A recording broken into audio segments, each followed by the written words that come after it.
Matapos ang kaliwat kanang selebrasyon, nabalot ng smog ang ilang bahagi ng Metro Manila. Sandamakmak na basura rin ang iniwan ng mga selebrasyon. Saksi si Darlene Kai. Kung nagliwanag at naging makulay ang langit sa pagsalubong ng bagong taon, ganito na kinaumagahan. Balot ng smog o pinaghalong usok at hamog ang iba't ibang lugar sa Metro Manila. Sa Quezon City, halos matakpan na ng smog ang ilang gusali.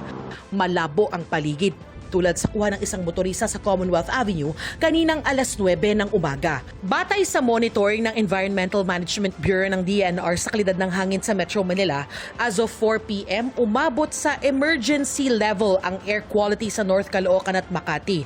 Acutely unhealthy naman sa Taguig. Batay yan sa PM 2.5 o particulate matter 2.5. Ito yung mas pinong piraso ng dumi o pollutant sa hangin. Batay sa guidelines ng DENR, kapag umabot na sa emergency level ang PM 2.5, dapat manatili ang mga tao sa loob ng bahay at dapat gamitin lang ang mga sasakyan kapag may emergency. PM 10 naman yung coarse dust. Unhealthy for sensitive groups ang PM 10 level sa Marikina.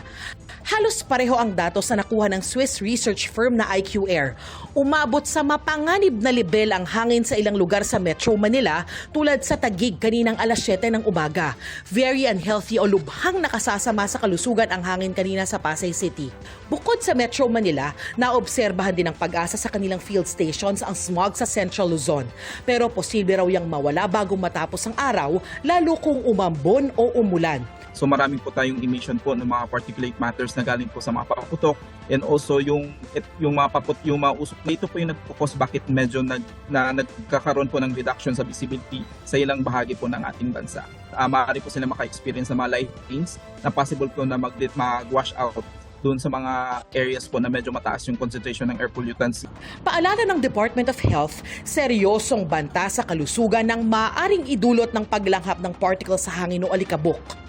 Pag ito kasi pumasok sa ating baga, pwedeng pumunta yan doon sa kalalim-laliman ng ating baga at manatili doon. At pag nangyari doon, nagkakaroon ng irritation, may mga pag-aaral pa nga na nagsasabi na maaaring tumawid ito papunta sa ating dugo. And later on, magkaroon ng problema sa ating circulatory system.